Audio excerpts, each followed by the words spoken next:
Juízes, capítulo 6, começando no primeiro versículo. E vai dizer assim a palavra do Senhor: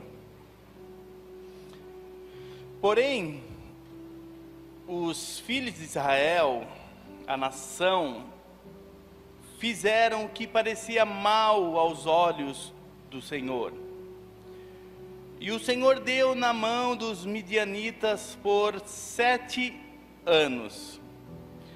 E prevalecendo a mão dos midianitas sobre Israel, fizeram os filhos de Israel para si, por causa dos midianitas, covas que estão no montes, as cavernas, as fortificações. Porque sucedia que, semeando Israel, subiam os medianitas e os amalequitas, e também os do Oriente contra eles subiam. Punham-se contra eles em campo e destruíam a novidade da terra até chegarem a Gaza. E não deixava mantimento em Israel, nem ovelhas, nem bois, nem jumentos, porque subiam com seus gados e tendas. Vinham como gafanhotos em tanta multidão que não se dava para contar, nem a eles e nem a seus camelos. E entravam na terra para destruir. Assim Israel se empobreceu muito pela presença dos medianitas. Então, os filhos de Israel, a nação, eles clamaram ao Senhor. E sucedeu que, clamando os filhos de Israel ao Senhor por causa dos midianitas, enviou ao Senhor um homem profeta aos filhos de Israel, que lhe disse: Assim diz o Senhor Deus de Israel: Do Egito te fiz subir, vos tirei da casa da servidão, eu vos livrei da mão do Egito e da mão de todos quantos vos oprimiam. Eu o tirei diante de vós e vos dei a essa terra, e vos disse: Eu sou o Senhor vosso Deus. Não temais ao Deus e dos amorreus, em cuja terra habitais. Mas vocês não deram ouvido à minha voz. Amém? Aqui um trecho, eu li o início desse capítulo inteiro, que está falando da história que a gente sabe que é de Gideão. E a gente, para entender um pouco o momento da história que a gente está, Israel já não é mais aquele povo preso, cativo, escravo lá no Egito. Também não é o povo que estava dando volta no deserto. É um povo agora com nação, estabelecido. É uma nação que é aquela... Você lembra que qual que era o sonho de Israel quando estava no deserto? Ir para a terra que mana leite e mel. Lembra? Era o sonho deles. Ficaram dando volta por 40 anos, esperando a terra que mana leite e mel. Então era o sonho deles.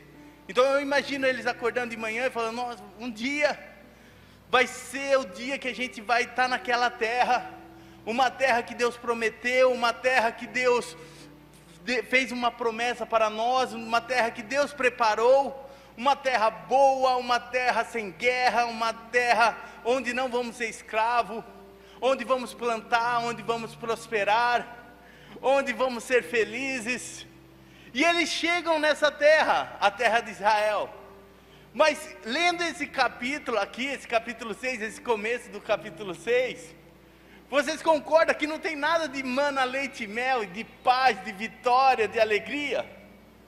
Eles estavam numa terra que Deus prometeu, que Deus preparou, numa terra que era a promessa, era o sonho, mas o sonho estava se tornando um pesadelo. Você já pensou nisso? O sonho que eles lutaram a vida inteira, 40 anos andando no deserto, no Egito lá, gerações e gerações esperando uma promessa. Chega o tempo de viver uma promessa e eles estão vivendo um sonho ou um pesadelo? Um pesadelo, uma tristeza. Fala que eles plantavam, eles trabalhavam. Quando chegava o dia da colheita, sabe o dia que você vai receber o dia que você vai ver o fruto ali do seu trabalho, o dia que você vai ganhar. Vinham os inimigos, os midianitas, os amalequitas, todo esse mal vinha e pegava tudo. Então Israel plantava de novo. Eu não sei quanto tempo demora para você jogar semente, para ali molhar, para você trabalhar, para você cuidar, para crescer, para criar raiz, para gerar o fruto, para crescer o fruto. Agora eu vou consumir o fruto. Vinha o inimigo. E eles estavam nisso há 7 anos. É muito tempo. 7 anos de pesadelos. Mas esse versículo eu terminei lendo com vocês, o versículo 8, 9 e 10, que ele fala: então Israel parou de ser cabeça dura, nas minhas palavras, parou de ser cabeça dura, parou de ser teimoso, e começou a clamar ao Senhor, e o Senhor ouviu o seu clamor, aleluia. Agora eu faço uma aplicação às nossas vidas. Quanto tempo eu estou vivendo esse pesadelo na minha vida? Você já se fez essa pergunta? Porque a pior coisa é você estar num ciclo, num loop, sabe, num estágio, que parece que você só vive a derrota, como Israel. Era plantar, cuidar, fazer tudo, no dia da colheita, roubado. Plantar, cuidar, trabalhar, fazer tudo, no dia da colheita, roubado. E a alegria foi embora. A expectativa, sabe, de acordar e falar, hoje é o dia que vamos, não tinha. Até quando vamos viver isso? Até quando vamos viver esse roubo que existe?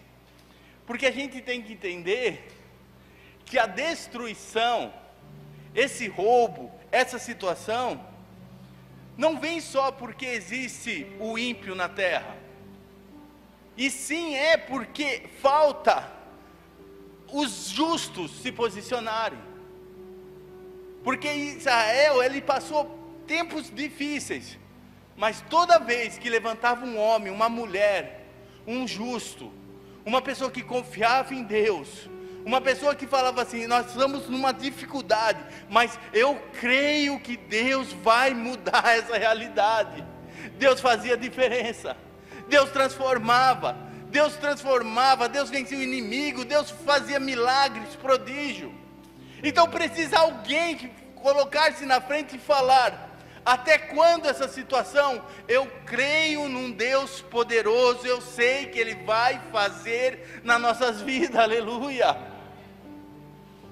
Então eu posso aplicar isso na minha vida. Eu estou vivendo isso há quanto tempo? Quanto tempo? Porque como está sendo dito, os tempos não são fáceis, os tempos são ruins, o mundo aí fora está corrompido, mas ainda há uma terra que mana leite e mel, aleluia.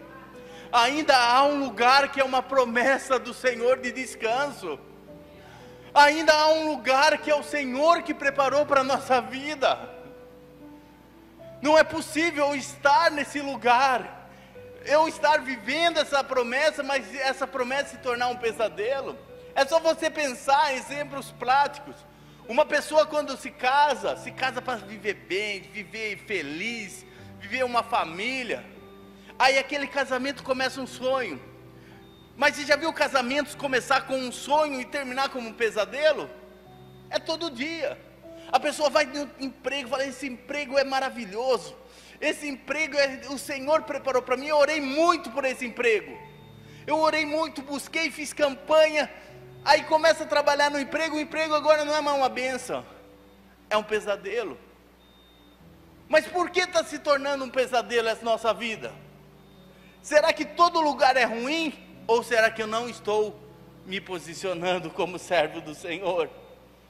A nação estava sendo roubada, a nação estava desanimada, o país estava em um luto, mas tinha um homem que falava, está difícil, mas eu vou tentar mais um pouco, está difícil a situação, mas eu vou tentar de novo, porque eu sei que tem um Deus que pode fazer a diferença.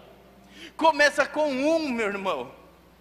Começa com um que começa lá na sua casa, fala assim: minha casa está totalmente difícil, mas eu sei que por um, Deus pode fazer a diferença nesse lugar. No ambiente que você está ali alocado, você pode ver maior destruição, maior tristeza, mas se alguém ali falar: eu vou ser esse um, porque através de um, o Senhor pode transformar esse ambiente. Eu sei que Deus vai honrar essa fé. Eu sei que Deus vai honrar esse posicionamento. Deus, Ele ama pessoas que não vivem pelo ambiente, mas vivem pela fé na palavra do Senhor. Porque o ímpio, aquele que não crê em Deus, vive a circunstância, mas o justo vive pela... Eu tenho fé que Deus pode mudar a minha situação. Se o justo vive pela fé, eu tenho fé que Deus pode mudar a minha casa. Eu tenho fé que Deus pode mudar a minha vida. Eu tenho fé que Deus pode mudar esse ambiente. Se o justo vive pela fé, eu tenho fé que Deus pode fazer nas nossas vidas. Aleluia. Ou eu vou ser a nação que vai ficar chorando, sendo roubado, ou eu vou ser aquele maluco, que o mundo acha que é maluco, mas a loucura do homem, a loucura desse mundo, é a sabedoria de Deus. Aquilo que parece loucura, a sabedoria de Deus, a sabedoria de Deus, o poder de Deus, vai se manifestar na nossa vida. Gideão, ele vai ser esse homem, e você deve conhecer essa história. Um homem que estava sendo roubado, um homem que estava vivendo num ambiente difícil, mas ele não parava, ele continuava lutando, ele continuava trabalhando, ele continuava fazendo, ele acreditava no Senhor. Vamos lá, versículo 11 do capítulo 6, olha só. Então, o anjo do Senhor, ele veio e se assentou debaixo do carvalho, que está em Ofra, que pertence a Joás. E Gideão, seu filho, estava malhando trigo no lagar, para salvar dos midianitas. Então lembra lá o ciclo que eles viviam? Plantavam, colhiam e eram roubados. Tem até o desenho que eu assisti com meu filho, o Isaac. Lembra aquele filme lá da formiguinha? Que eles ficavam colhendo, fazia aquele montanha lá e vinha os gafanhotos. É muito legal assistir com ele. Era exatamente a mesma coisa. E eles ficavam lá, nesse filminho lá, falando: eles vêm, comem e vão embora. Eles vêm, comem e vão embora. Mas teve uma formiguinha que falou assim: vamos fazer diferente, vamos buscar ajuda, vamos fazer algo diferente para a gente sair dessa situação. Mas a maioria deles falava: não, é assim mesmo, é assim mesmo. Sabe quem você é?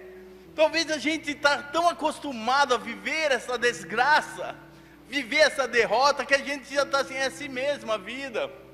Finais do tempo é difícil, é dureza, vai muita gente se perder mesmo, nem todo mundo vai conseguir. Mas vai ter um lá que vai ser uma formiguinha, vai ter um lá que vai ser sozinho, mas esse o Senhor vai usar para mudar essa situação. Sabe, eu quero que nessa palavra que desperte uma chama dentro do seu coração, que você comece a olhar, mas não mais a derrota, o problema, mas que você comece a olhar um Deus poderoso que é maior que o problema, um Deus poderoso que é capaz de mudar qualquer situação. Porque a fé é quando você age, quando você faz, quando você enxerga sem existir. É quando você está fazendo sem existir. É quando você está vendo aquilo que não existe. Você não está vendo, não existe, mas você já age, porque sabe que Deus vai fazer na nossa vida. Gideão, ele estava malhando trigo no lagar. A gente sabe, lagar, ele é para vinho, para uva. Lagar, eles colocavam lá a uva, e gerava o vinho. Então aquilo que era para ser vinho, e vinho fala muito sobre alegria, vinho fala muito sobre coisas boas, agora virou para eles malhar trigo. E olha a estratégia do mal. Ele pega aquilo que era para ser vinho, aquilo que era para ser alegria, e transforma em um trabalho forçado. E isso é o que acontece. Era tão gostoso vir na igreja. Já viu pessoas assim: eu amo a igreja, eu amo a casa do Senhor. Os midianitas começam ali a fazer todo esse ciclo de roubo, todo esse ciclo de derrota, que agora aquilo que era um vinho gostoso, aquilo que era uma alegria na minha vida, tornou-se um peso. Então quando vai chegando domingo, 4 horas da tarde, 3 horas da tarde, ai, hoje tem um culto. Quando vai chegando, fala, ai, mas hoje tem que ir, porque agora o vinho se tornou um trabalho. Mas fala que o anjo sentou ali e falou: Gideão, você é valente, valoroso, você está trabalhando, você está tentando, Gideão, o Senhor é contigo, valente e valoroso. Sabe, é no momento ruim mesmo, é no momento que até a minha alegria está indo embora, o Senhor está falando: o Senhor é contigo, você tem muito valor, aleluia. Olha só, o versículo 12: então o anjo do Senhor lhe apareceu e lhe disse: o Senhor é contigo, varão valoroso, aleluia. Você vê que Deus, ele preparou um anjo especial, um anjo, e colocou lá do lado de Gideão, e falou: Gideão, está muito difícil, eu sei, mas você é valente, você é valoroso, o Senhor está com você nisso que você está fazendo. Alguém podia falar: mas qual é o resultado? Ele não tinha tido um resultado ainda de vitória, os midianitas não tinham sido derrotados, os inimigos estavam ainda roubando, fazendo, ele estava ainda tendo trabalho no lugar do vinho, mas ele fala: o Senhor é contigo, vai dar certo, o Senhor é contigo, vai mudar essa situação, aleluia. Você consegue crer nessa palavra? Você consegue sair segunda-feira lá para o seu trabalho com uma fé falando: Deus é comigo, independente do que acontecer hoje na minha vida? Você viveu esse resto de ano falando: está mó difícil, está complicado, mas o Senhor é comigo, e isso já basta para a minha vida. Já é suficiente, com Deus é a maioria, já é suficiente para mim, o Senhor está comigo. O que mais eu preciso? O Senhor está dizendo: eu sou com você, aleluia. E tudo que a gente já sabe disso, a gente sabe que Deus está conosco, a gente sabe que tem uma aliança com Deus, nós sabemos que Deus é amor, mas tendo todo esse conhecimento, a gente se faz que nem Gideão, que olha o versículo 13, mas Gideão lhe respondeu: ai, Senhor, olha como ele começa a reclamação, ele respondeu: ah, Senhor. Quando eu começo a dar muita desculpa, quando eu começo a dar muito, mas se, é porque eu não estou crendo. Ai, Senhor meu, se o Senhor é conosco, por que aconteceu tudo isso? E que é feito de tudo, de todas as maravilhas que nos fez o Senhor, quando subimos do Egito? Porém agora o Senhor nos desamparou, e nos deu a mão dos midianitas. Ele falou para o próprio Deus: Deus, tu nos abandonou, tu nos desamparou. Olha Gideão, Deus ali falando através do anjo: eu sou com você, eu estou cuidando de você, vai dar certo. E Gideão olha e fala: o Senhor me desamparou, o Senhor me abandonou. Não é loucura isso? Mas isso é o que acontece. Deus está queimando às vezes no nosso coração, falando: eu sou contigo, vai dar certo, continua. Aí quando eu vejo o primeiro midianita na minha vida, eu me sinto sozinho, eu me sinto como Deus não estivesse perto de mim. Mas a resposta de Deus é maravilhosa. Então, versículo 14: então o Senhor olhou para ele, ao olhar de Jesus, o olhar de Deus, e disse: vai nessa força, e você vai livrar Israel da mão dos midianitas. Eu te mandei, fui eu que estou mandando você vencer, aleluia. Sabe, eles tinham um sonho de vencer os midianitas. Talvez eles acordavam e pensavam: eu vou vencer. E Deus falando: vai, porque eu que mandei você vencer, aleluia. Vencer não é uma escolha, vencer é uma ordenança do Senhor para nossas vidas. Você ter vitória nessa área que você está buscando é uma ordenança do Senhor. Você ter vitória na sua casa é uma ordenança do Senhor. Eu mandei você ir lá vencer, aleluia.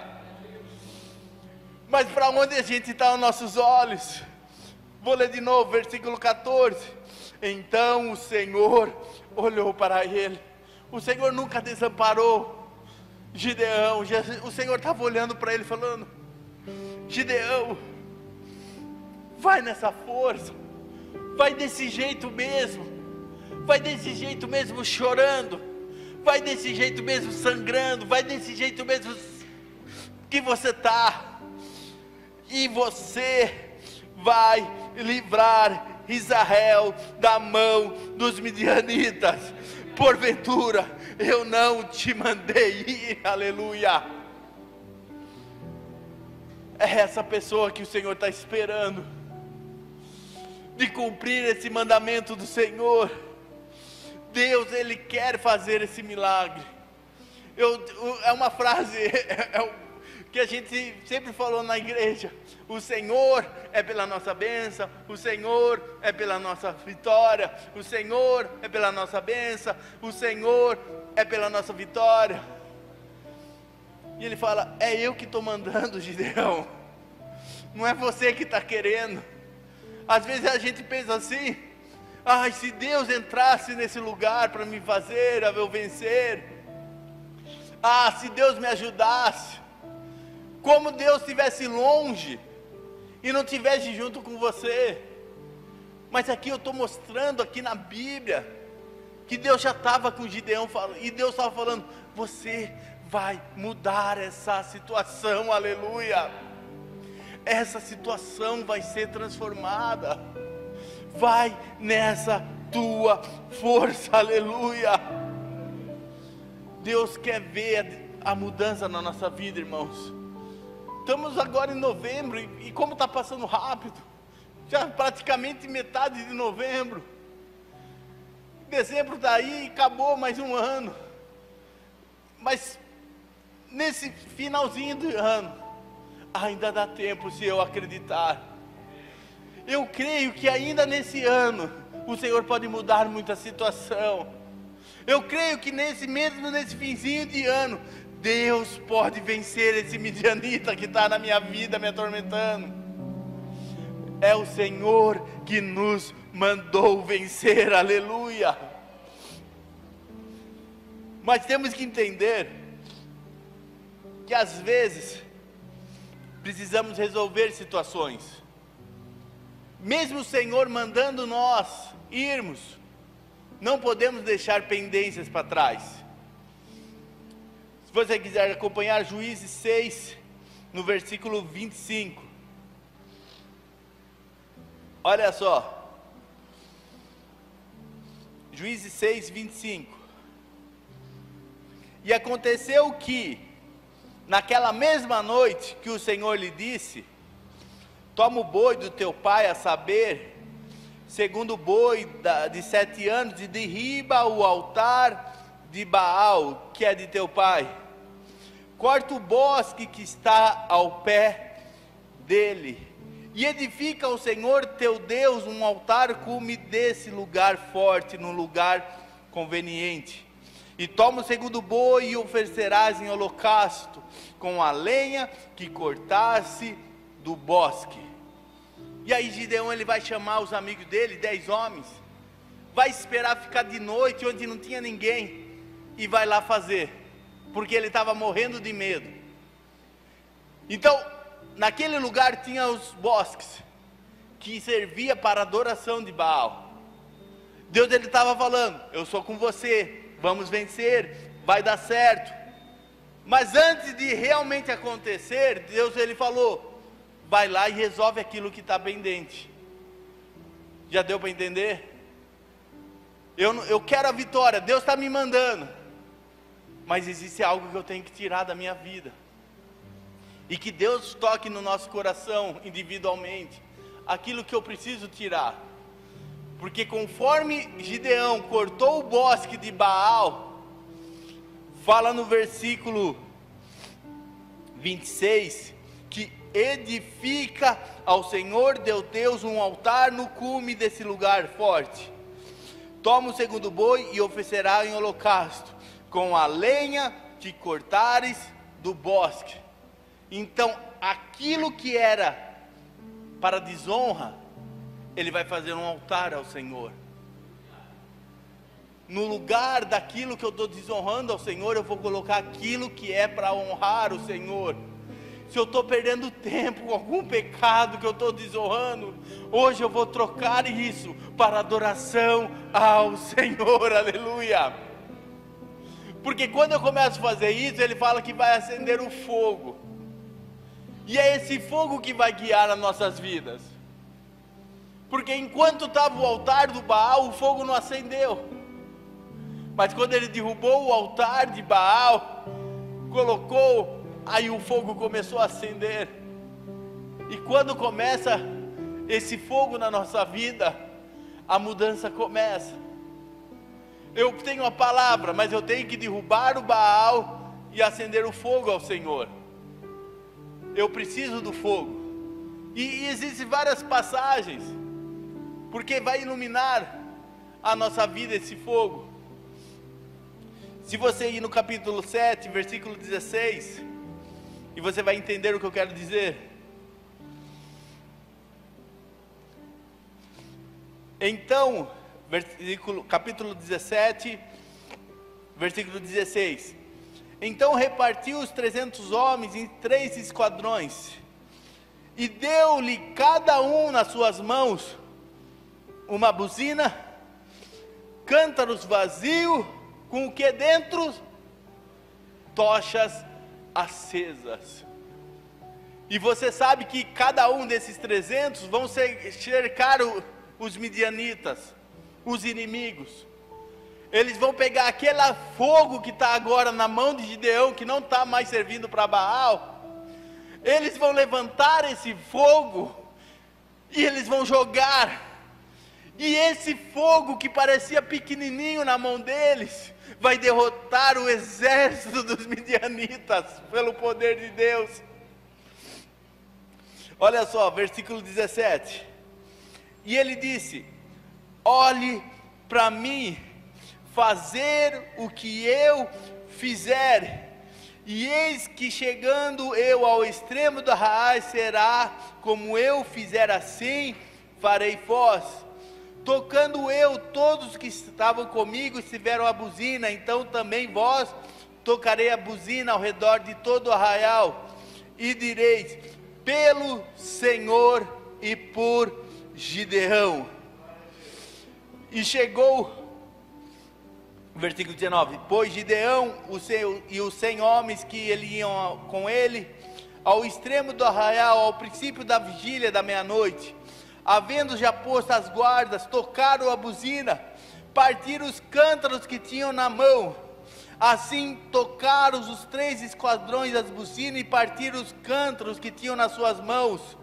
Esquerdas as tochas acesas, nas suas mãos direitas as buzinas, e tocaram e clamaram pela espada de Gideão e a espada do Senhor.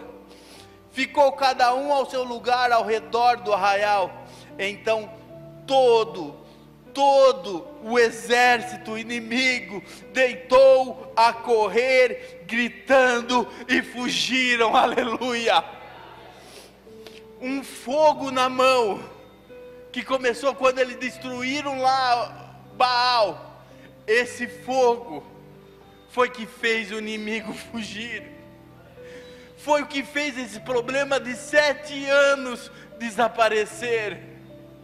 Irmãos, a gente precisa entender que os finais do tempo é difícil.